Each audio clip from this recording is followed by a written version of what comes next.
Hello? There we go. Don't tap the table. Don't tap the table. I don't know how you just became very Italian. Me. Do you? Yeah, I didn't do that as a bit. That kind of just came out. I was upset. And I'm like, don't tap the table. I made him angry. He's an angry Italian, guys. All right, so we... All right, yep. Every week with it, or every other... Wait. No, every episode we start the same way, John. This is your third episode. We clap our hands. We clap our hands. Yay! Okay. Ready? Yeah. 3, 2, 1. Beautiful. Beautiful. Hello, ladies and gentlemen, and welcome back to the Talking Stone podcast. Today, we're once again joined by... John Silk. And we're going to just dive right back into it like we usually do. You know, we start the episode every way, the same way. Well, this is a newish. We've been doing this for 3 episodes, I think, or maybe 4. The Rose, Bud, and Thorn. So, you want to start? Scott, it's the holiday spirit. I want you to start You today. want me to start? I do. That might be my rose. All right. So, my rose is the fact that Christmas, it's just a week away. By the time the people see this, it will be December 18th. So, I hope you guys are ready for Christmas. This is not December 18th that we're filming this on. They don't need to know that. Okay. So, happy Christmas. Thank you for joining us. This is, one of my favorite parts of my week that I get to do. Then I have to pull myself out of bed to edit. So, I think, again, as it's been every time I've done this segment, my rose is the podcast. My thorn this week... Good question. My thorn this week is probably... it's finals week, and I've been kicking my own butt about that, so that definitely could be a part of, the trouble. So I'd say finals, because they've been kind of making me a little shaky. And my bud, well, Christmas, it's just a week away. Mm-hmm. So I guess my bud is Christmas, and Christmas with my family. What's on your Christmas list, Scott? I don't have a Christmas list. It's so hard for people to buy gifts for me. I know, right? Because they're like, what do you want? And I'm like... Do you ever just feel like having a list is just kind of like you want something, you desire something? I get that people can want something, but like to ask someone else to get that for you, I guess it's the holiday spirit, but at the same time, I feel poor when people get me stuff. That's crazy. Ain't that real though? Like I enjoy a good Christmas gift, actually, believe it or not. I like gifts. Am I good at telling people what I want? No, because I don't really want anything. Anything I want, I already, have, basically. I try and I do a good job, I think. How about you? What is yours? Rose this week's podcast. I'll give it to the podcast. You give it to the podcast. I'll give it to the podcast. It's been a pleasure being on here with you. Your third episode. I'm hyped for it. Scott can only be bothered to drag me out here to do this with him, so I mean, you're also the only crazy guy I know who's like willing. Yeah, no, you're telling me the day of? Let's do it. I think Bud is gonna be going back home with my girlfriend this weekend. She'll drive home with me and then fly out next Tuesday, so I get like 5 days with her, which is honestly hype. In my hometown, I get to show her that finally. Because we visited a while back, and sorry, we visited a while back, and it was just kind of like it was a 3-day. I think we had like 1 day off, so we had a 3-day weekend really, or we drove up Friday and we just had the 2 days, and I had to drive back Sunday, so it wasn't really like a good time to like visit or like look around, see the places that I call home, and it's really cool to be able to share that with her this coming weekend. So what about your bud? That was my bud. Oh, that was your bud. This is the second time I did it. Mm-hmm. No, so my thorn's going to be... Oh, yeah, that's what you were missing. I did the bud last. That's why I thought you were... Cringe. Okay. Get pranked. Anyway, my thorn's going to be all the cuts I have on my fingers. I don't know how I got them exactly. I have tiny little cuts like on the indents of my fingers, like when you make a fist. Your knuckle? My knuckle. Yeah, no, this is the knuckle. Your finger knuckle. Yeah, the finger knuckle. The finger knuckle. The finger knuckle. The finger knuckle. You ever just... The finger knuckle. You ever just finger your knuckle? Okay. Enough out of you. Censor me. Boop. Anyway. Right. So. But yeah, no, that's been my thorn. It hurts. I just want to know how. I genuinely You know what the don't problem know. is? Your knuckles are chapping. Just like your lips. Your lips can chap, your knuckles can lapse, anything can chap. No, I'm way too used to this weather for this to be happening for the first time. I guess. I'm only one state from home. This is pretty normal weather for me. Anyway, the subject of this episode Hype. is breaking the wall. Now, John brought this up with me when we were discussing, and I thought, no, this is a good idea. I could do an episode on this. And basically, what is the wall? Elaborate to enlighten us. So the idea of breaking the wall kind of came to me when, after we filmed the last show or the last video, we talked about how we both have broken walls before, whether it was through your brother or my head, through a wall. And I thought about that, and on a more philosophical level, because I'm just that nerd. I thought about, like adversity, overcoming that whole segment that we did. We talked about overcoming adversity last time. I thought the amount of times that you have broken through that wall, the amount of times you have overcome that adversity, and now you got to look to the future and think about the decisions that come ahead, and how you're going to get over those walls. Are you going to prepare? Sometimes walls hit you in the face. They come up on you. You're looking away for a second, and you walk into a wall.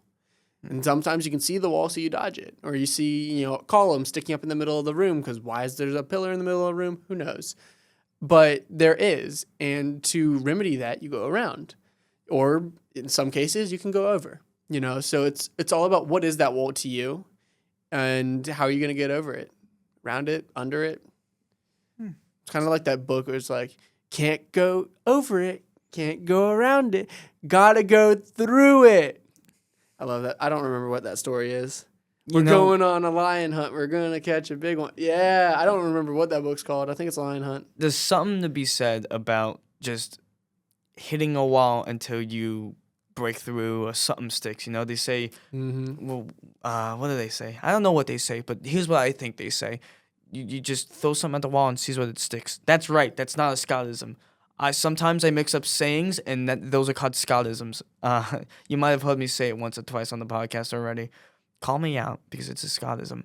What? Anyway. A Scottism? Yeah, that's what it's called. We're coming up with these terms now? No, this has always been a thing. Guys, breaking the wall is a Johnism. Johnism. No. Anyway, Scottisms. What are they? What do they mean for us? No, I'm joking. It means Scott's dumb. Sorry. No, you're good. So, locking back in. Yes. The wall.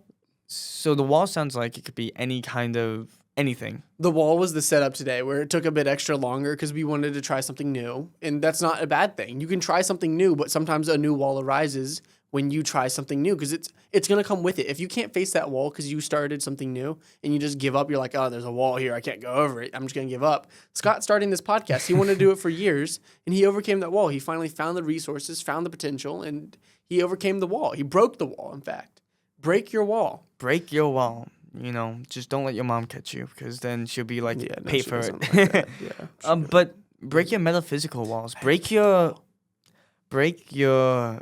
walls that keep you tied down in your office chair. Break your walls that make you want to just stay in your bed all day and not move. break them. And I know just break them your walls. I know just breaking them is not like the best advice. It's just like, oh, I'm sad. Well, just be happy. No, that's not how it works. That's but how I do it. there is steps you could take to break that wall. Like, absolutely. And it does start with getting up. And there is something to be said for just getting up and making your bed. That's cliche. No, it's not cliche. It's true. It is super cliche, but it's true. Yeah. It's true. It's absolutely. Well, there's a lot of things that are cliche, I think. And I was about to say cliche. I said that right. I was about to say that right. You said it fine. Okay. I thought I was going to say something funny for a second. I'm just losing my words. Scott started us late, dang it, because he wanted to try something new. So we're overcoming a wall right now. We're breaking it. Anyway. The new thing is working very nice. It does look good. I like it. Yeah. What we did. We're talking about the camera angles. They're a little bit more personal. Scott has an ego. I do have an ego. He could break that wall, but he's not gonna because he likes that wall. It's like having sometimes some walls are like load-bearing walls. There's also those kind of walls. So like when you're like, I want to renovate my house. I want to take out this wall. A contractor comes in and says, there's a load-bearing beam here. You can't take out that wall. Some walls got to stay with you. And, come up with your own scenarios. What is the wall in your house that's holding that together? But, like, there are some walls that just can't be moved. And sometimes you don't want to move the wall. Sometimes you have to learn to live with the wall. You could say that about any learning disability. You know, like you can only take so many medication. You still have the learning disability. Yep. Medication would definitely help.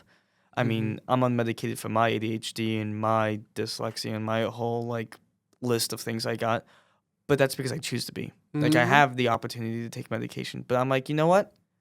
I oddly enough like this wall, even though it could be very detrimental to me, and I don't want to touch it. And that's kind of where I am. I also just want to avoid being on medicine, and that's just like a personal thing. I want my body to be able to just be healthy. Adapt itself. No, not just adapt, just be healthy. I don't want to be on medication at all. If I need to take it, then I need to take it. But if I can avoid it, I'm avoiding it. Adaptive naturalization. That's what I stand for. And that can be interpreted in many ways, but I'm going to explain what it means to me. So it was about when I first like started breaking down my walls, I would say, is when I made the decision to stop taking my ADHD medicine back in 8th grade. It was a big decision. I knew like the effects of it, the side effects. I was taking Vyvanse. I think it was like 25 milligrams at the time. It wasn't too much. I have a very mild case of ADHD. Severe sometimes when I'm really sped. But it was that first, realization of knowing what the effects were, the side effects of that could have been, and me being concerned for the first time, being like, maybe I don't want to do this. And me taking that first step to break the wall, I picked up the hammer. I said, I don't want to do this. And then, to really get through that, I finished the last bottle in, the set time I was given. Yeah. And then I just never refilled the prescription. They don't come after you. It's not a law that they're going to come after you. You need to take your pills. When they do call and ask eventually, or if they even do, sometimes they don't. My provider, I don't know if they did or not. But they're like, why aren't you taking it anymore? And I said, it's a personal choice. And they respect that. Most practices do. Sometimes they'll, judge you a little, but, everyone's human. They all have an opinion. They're entitled to one. If you can't deal with it, I don't know. It's crazy. That's but Scott. Yeah, no, I care about your opinions, but there's also a limit to it. Like, I care about feedback I get on each episode. Yes. What people comment, what people feel when people come up and tell me, oh, you did a great job. Actually, no, I think you could have done this a little better. I take that to heart. But my opinion also exists, and it's when you're managing other people's opinions and your own opinion, you have to be able to pick and choose what you take, because not every opinion that comes from an outside source or an inside source is good. Like, I could have a bad idea. I've had bad ideas, but you also need to know when to trust your gut. That's another wall. Because some people are like, no, I need to do whatever my parents say. I bring the parents up because I think it's a great example of that, like their opinion is above my opinion. That's not true. You are your own person. You are your own human being with thoughts, feelings, ideas, skin. Skin. What's that got to do with anything? I don't know. I thought it'd be funny. I'm probably gonna cut that out. I'm Scott Ialachi, skin the freak. What? Your skin looks delectable. No, I feel like Scott's echoing my words. We, had a chat sesh right before this of what we were going to talk about today. And he's kind of just reiterating everything I said we could talk about today. Well, because that's what we said we talk about. Yeah. Parents. Yeah, but... And we're changing it up a little bit. Like, I'm talking about opinions. Yeah, absolutely. Oh, yeah, opinions. Oh, yeah. And how we don't care. We do care. Where's my camera? I looked at the wide shot. This is already a mess. This is the greatest podcast we've done so far. I love doing this, man. This is great. Anyway, so what I was gonna say is this is my idea. The breaking, recognizing that authority level between your parents. That was also my idea. I don't know if I'd mind you taking that one from me. So if my parents watch this. Speaking of walls and families and all this stuff, what are boundaries with loved ones? Like, what are some walls stopping you from talking to your friends or talking to your family? Like, what kind of stuff? It's Christmas. It's a time of, getting together, gathering, being happy. But sometimes you can't get together. Sometimes you can't be happy with your What family. holds people back? So Yeah. what's holding you back personally? I think I'm a very family oriented person. My brother and I have both talked about being family oriented. Like, we don't want to move far from home. We want to stay, near our parents and near the rest of our family, wherever that may be, or finalized ends up wherever they move to when they retire eventually. And I think a limitation now is that lack of connection to the family that I, have. I'm very. What do you mean by lack of connection? I figure you're gonna have to elaborate. So it's like living first off, immediately living situation. So a lot of my family lives around the DC metro area, just that generalized area. I think within 3 hours of my home, I can reach almost all of my family. A very big portion of it. But then there's those that live down here in North Carolina, and it's just to here, we're at college, it's a 5-hour drive for me. So to make that drive anywhere, like kind of. So you're talking about like here, physical. it's a physical distance that keeps that gap from them, me from them. I've talked about for many years now going to see them and while I'm on a break, and I'm finally here, and I'm realizing I really don't have the time because and there is time, but at the same time balancing homework, clubs, and what I want to do on the weekends with my friends here, keep those connections built. It's really narrowing my time. And granted, I do see them, and around the holidays, Thanksgiving, Christmas, maybe Easter if we're lucky. In summer, sometimes we'll all meet up as a family and just reconnect. And also age difference. I have a first cousin who is 42 years old. That's a gap. And here's another one. I have a first cousin who is also 7 years old. I have a lot of first cousins.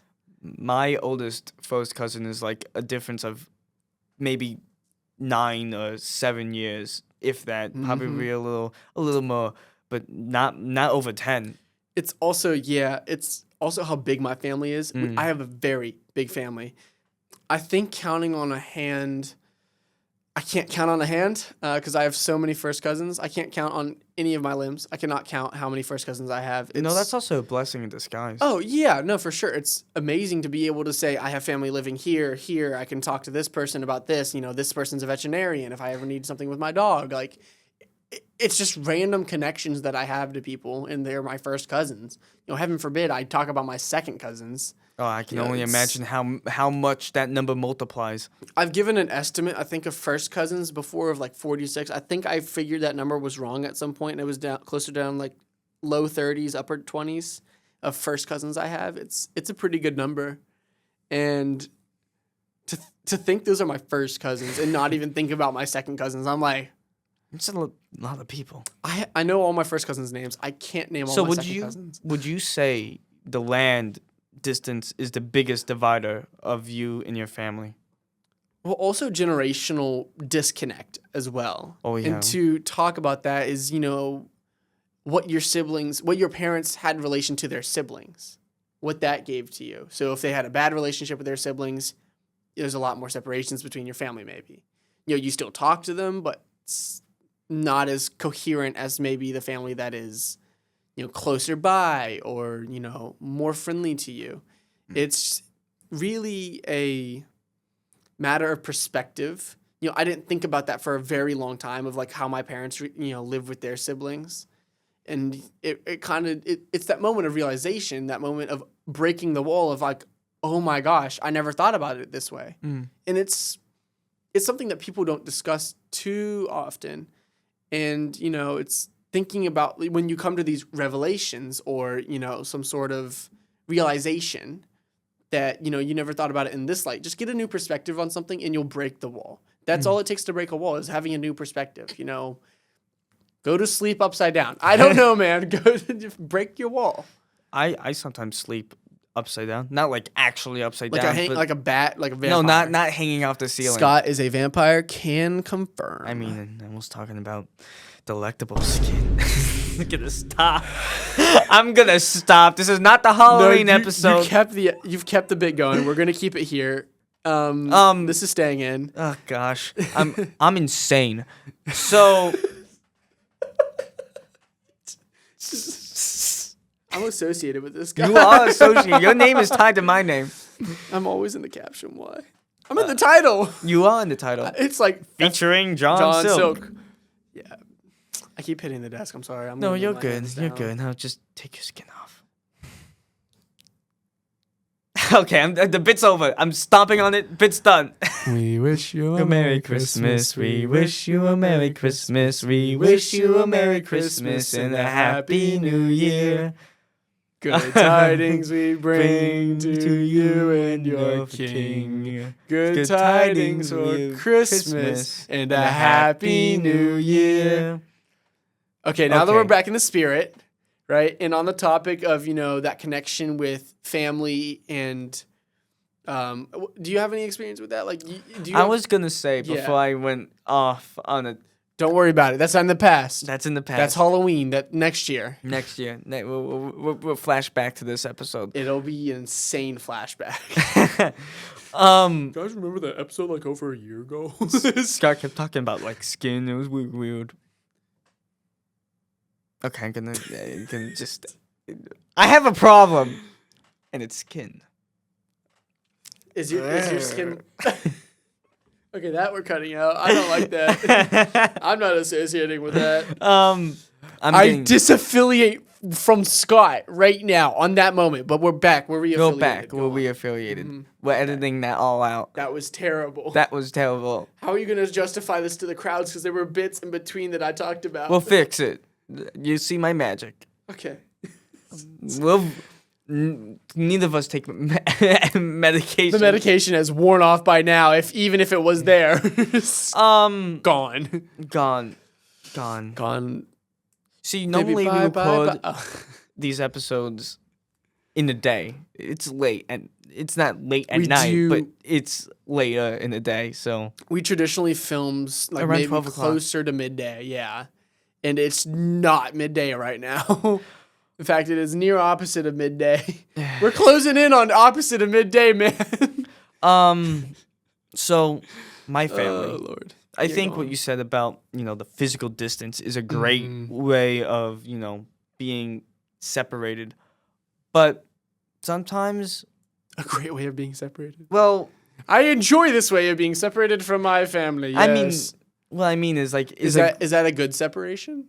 I mean, sometimes you need to... Sometimes you do need to make distance from your family. Sometimes you need to be more distant to be happier, Mm-hmm. Like, for example, if you do have that, like, not a strained relationship with your siblings or your parents, but, like, teety-totty relationship with your family, then maybe being distant is actually really good for your relationship. Maybe instead of being a door away, but a phone call away, you are a lot better off because, you're more civil, you're more cordial, instead of being with them 24/7.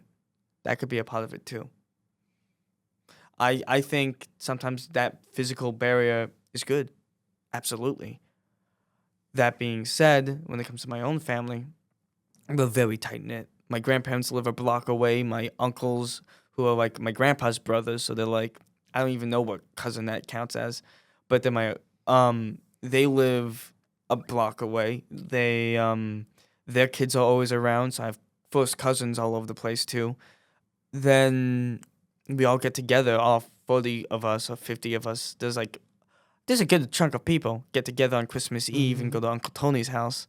And then... I love that you're Italian. You have an Uncle Tony. I have Then it gets more Italian. Then my grandfather, whose name is Sal, gets everyone organized to play cards. And so now it's me, Uncle Tony, Uncle Jimmy, Marco, Marcella. How did we get Scott? Is Scott Italian? That can't be. No, it's not. I'm named after my father. Are you going to legally change your name? Frankie... We got Frankie, yeah, that's my brother. Wow. And then we have Big Frankie from Florida. Then we have, I forgot what I was saying. Talking about your family's Italian. Florida, yes. My family is very Italian, is what I'm trying to say. And I can keep listing names and I sound more stereotypical, but... more and more stereotypical. But we are a big stereotypical happy Italian family. And I love them a lot, Sometimes when it comes to closer family, like grandparents and my parents, sometimes we disagree a little bit because, I'm my own person. They're their own people. They have opinions. I have opinions. Kind of goes back to what I was talking about with opinions is, sometimes you need to listen to other people and sometimes you need to listen to yourself. And finding out when you do it becomes a lot more difficult, especially when it comes to family. Sometimes you think you're making the right choice and you think you're sticking with your opinion and you think it's the right idea. And then after you make that choice, because you wouldn't hear the other side, and then you talk about what choice you made and then the reality of that, then you realize, oh, I didn't think about that. That was actually a good perspective to have. I wish I came to you sooner instead of pushing you off. That was very specific, but Scott, you want to talk about it? no. But Scott hit it a little too close to home. my brain thinks about all sorts of things all at the same time. So we're almost at the end. We're about 28 minutes in the raw recording. Sweet. What is a trigger event? So I talked about this earlier. It was the trigger events, not on the podcast. I talked about it with Scott. When I explained this, I said it as, that moment of comprehension. I'll use my example of me waning off my medicine. When I finally, understood what the side effects could be, the potential detriment to myself or the positivity or positive effects, like how that would happen. Another trigger event could be like, me redefining my characteristics about my personality because I was paralyzed from the neck down. That could be a trigger event. Find your story. It's the the initiating event. When you're learning English back in middle school, we have initiating events. We learn about that. You learn about initiating events. And in I a think story. we all have one. Even if you say, oh, my life was so eventful. I was born with a silver spoon and I had a butler and he rubbed my feet and it was great. He wiped my You bottom. still have something. Scott has a butler that does that. I don't have a butler. I wish I had a butler. I really 'cause he's wish I had a Italian. butler. But if you had even if you had such a cozy upbringing, you still have something that gave you meaning. Maybe it was sports, right? Maybe it was when you hit that home run or you didn't hit that home run. Maybe it was getting an A on a test. Everyone has some kind of trigger event, and it's always different. It's never the same. Mine was my talking to my track coach junior year and saying, hey, what do I need to do to join the track team this year? Because I never ran track before. I started running track officially senior year on the team, but I wanted to join the team junior year because I was tired of being in a dark place in my life. I wanted to start bettering myself. So I talked to the track coach, and the track coach goes, okay, you need to do this many exercises, you need to do this much stuff over the summer, and you need to prepare. You were on track? I was on track. Did you run cross country too? I did do cross country. Did we talk about this before? No, this is new information for you. But I ran cross country. But I wanted to join a team. I never had the. You're so happy about this information. I ran cross country and track for 3 years. Yeah, I only did it for a year. Well, because I ended up breaking my ankle. But that's another. I story. broke my neck. Well, that Get up. Because I couldn't. That's crazy. I don't know if that was obvious. We got the joke. What did you? Yeah. Did your loyal fan base get the joke? Anyway, Go on. Sorry. my short-lived track career doesn't. That's not the point. The point is the trigger event was talking to that coach, but it's really before that because I was talking to my uncle and I was like, Unc, I need to. Unk? Yeah, Wait, hang on. Unk? Unc. Like, huh? Unc. Uncle. Unc. Ooh, what? Okay. So I was talking to my unc and he, I was like, Uncle, I want to get involved in more Yes. stuff. I want to do No, that's your unk, not better. uncle. And he was like, okay, join the track team. I'm like, what? You're crazy. I never ran before. And he's like, see what happens. You got legs, don't you? Yeah, exactly. You got legs, don't you? Why you not walking, huh? So then I go to the track Walking coach, and the track coach goes, okay, do A, B, C, and D. And then I do that over the summer, and I start getting better, and I start feeling greater, and I just feel fantastic. Yes. Could you do the thing? I'm walking here. I'm walking here. No. Say it like you're walking here. I'm walking here. Anyway, so I'm from New York City. People know that. Am I breaking the audio? Yeah. What can I do? Can I clap? You can clap. Hell yeah. ADHD. Scott, in its I'm so purest proud form. of you. What? Fuck me. Track. So.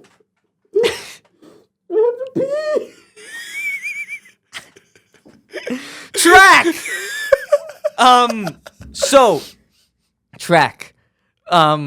Coach me play sport now. Game. Go sports team. Scott's not athletic if you guys can't tell. Are you athletic? Yes, I am. I played football for like 5 years or Tackle? 6 years. Yeah. You? Me. How much do you weigh? Sorry, but like not to pry, lady, but like, dude. What? How much do you weigh? Can we discuss that? So, let me ask you. You asked me 100 questions. Let me ask you each one. So I did play football. I played football with. Wasn't my question. My father was the coach. He was. Did you play flag? No, I tackle. Tackle? Your dad was the coach? He was the coach. That's real Italian stuff right there, guys. So we played football, and I was, so I was on the defense, and they'd either make me a safety, which makes sense because I was very tiny but also very fast and could catch-ish, and I was also always put on the defensive line, but not like in the middle, towards the end. Not quite like a. So you let everything go around you is what you're saying. So if this is a fantasy draft, I'm picking the team that Scott's not on. No, because, anything but that defense. Because what I would do, what the coaches wanted me to do, since I was so small, right? I could fit through the holes and the gaps, so I would run right underneath the offensive line and tackle the quarterback. But it'll go two ways because I'd either get through and nail the quarterback, or I'd be 6 feet in the air landing on my ass. There was no in between. How long ago was this? This was like from elementary to the end of middle school. Okay, so kids weren't that big at that time. Okay. No, you'd be surprised. There's some big pony players. People are fat, Scott. Use the right word. I don't know what the right word is. Can you tell me? Big. Fat. Lose some weight, Chunky. Okay. Sorry. You have a point? Yeah, what was your weight at the time? Oh, you said you were small. I was tiny. I was small too. In middle school, elementary. I don't know exact numbers, but like it'd be a concern if I'd be able to weigh into the game sometimes because that's how light I was. Jeez. I was gonna say I know 8th grade in middle school I was maybe 140, and then I don't remember measurements before that, but I remember I started tracking my weight about 8th grade and monitoring that way. So I think I was before my incident happened when I played football. I think I was 140, and I was probably about 4'7".